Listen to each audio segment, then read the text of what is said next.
Sebagai pekebun, sekaligus sebagai kreator meskipun baru tahap belajar.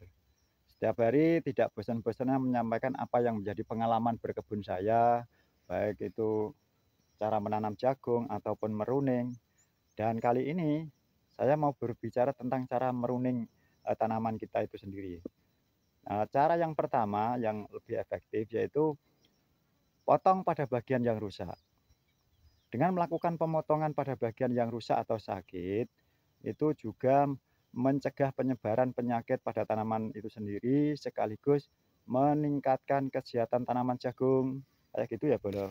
Terus cara yang kedua, yaitu potong bagian yang tidak produktif.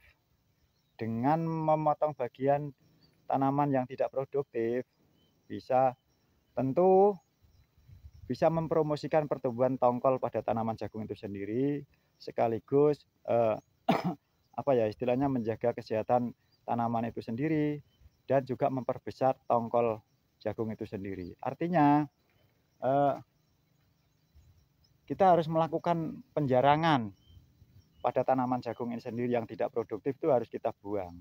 Artinya ya harus dikurangi.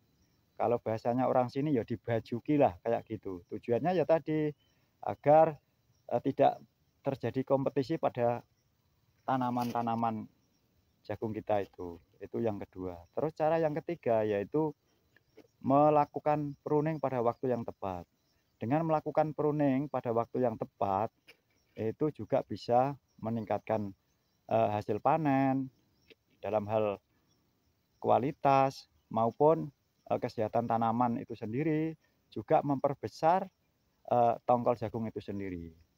Jadi sekali lagi cara pruning yang tepat yaitu eh, cara yang pertama kita harus potong bagian yang rusak. Terus cara yang kedua yaitu kita harus juga memotong pada bagian yang tidak produktif. Artinya tanaman-tanaman yang tidak produktif itu harus kita buang, kita potong.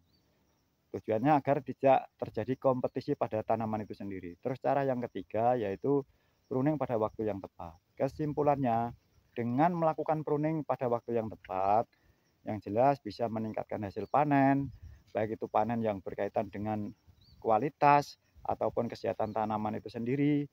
Dan yang lebih pentingnya lagi, kalau kita melakukan peruningan pada waktu yang tepat itu, ketika tanaman masih muda seperti ini, atau di saat mulai tongkol ini terbentuk, itu juga bisa meningkatkan hasil yang sangat maksimal. Kayak gitu ya. Semoga apa yang saya sampaikan bermanfaat. Terima kasih.